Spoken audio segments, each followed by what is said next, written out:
যে কোনো অপরাধী থাক আর না থাক এটা বিচার্য বিষয়, কিন্তু আইনগত সুবিধা পাওয়া এবং সমর্থন দেওয়া এটা একটা আইনজীবীর নৈতিক অধিকার, এবং যে কোনো নাগরিকের আইনগত সুবিধা পাওয়া এটা নৈতিক অধিকার।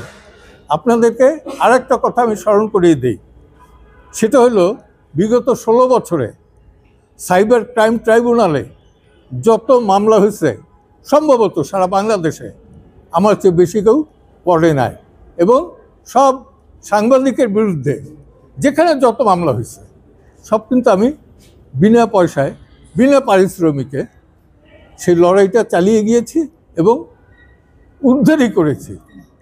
আমি আপনাদের কাছে কিছু চাই না, শুধু চাই আজকে তো আসামিদের সাথে আপনি কথা বললেন, আসামিরা আপনাকে কি বললেন, তাদের বিরুদ্ধে যে অভিযোগ আছে সেই অভিযোগের ব্যাপারে তারা কি বললেন? অভিযোগ সম্পর্কে তারা নিজেরাও খুব একটা জানে না,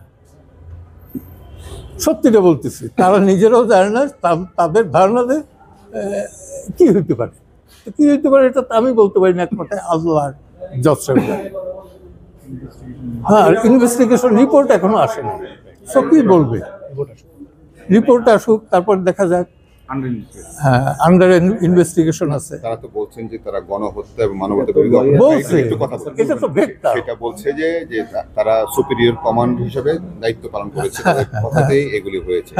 তারা কি বলছে? এটা তারা প্রমাণ করবে, এটা তারা প্রমাণ করবে, প্রমাণ করলে পরে তখন দেখা যাবে, তখন আমি আর্গুমেন্ট আনবো যে কিভাবে কিভাবে কিভাবে প্রমাণ করতে। তো এখনকার বিষয় না, এখন হলো প্রিলিমিনারি একটা আলাপ, হাই হ্যালো করা, আমরা কিরকম আছি, তারা কিরকম আছে। আপনি নিরাপত্তার বিষয়ে কি বলেন? আমি নিরাপত্তাহীনতা আমার না, আমার নিরাপত্তা তো এক দিতে পারে আল্লাহ। আই বিলিভ ইন অলমাইটি আল্লাহ, আল্লাহ বাদে কেউ আমার জীবন নিতে পারে না। হুমকি টুমকি দিচ্ছে আপনাকে এরকম? হুমকি তো আছে, ওটা বরাবরই পাই, ওটা আমার। আপনি তো বলছেন যে আপনি আন্দোলনকারীদের সাথে ছিলেন, এর আগে থেকেই ছিলেন। হ্যাঁ, কারণ মামলাটা হয়েছে যে এদের বিরুদ্ধে যারা আক্রমণ করছে তাদের বিরুদ্ধে, তাহলে আপনার অবস্থান কি রিভার্স হয়ে যাচ্ছে কিনা? না না, আমি আন্দোলন করছি কোটার বিরুদ্ধে,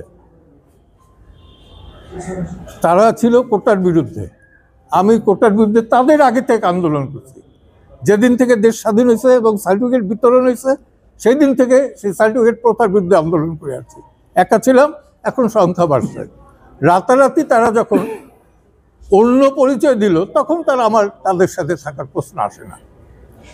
এবং আমি উজান গাঙ্গের নাইয়া, আমি সব সময় ছিলাম প্রতিবাদী, যখন ক্ষমতা এসে সেই ক্ষমতার সাথে আর তাল মিলাইতে পারি নাই। This is my character. এখন এটা আমি কি করবো, আল্লাহ তারা সৃষ্টি করে দিছে।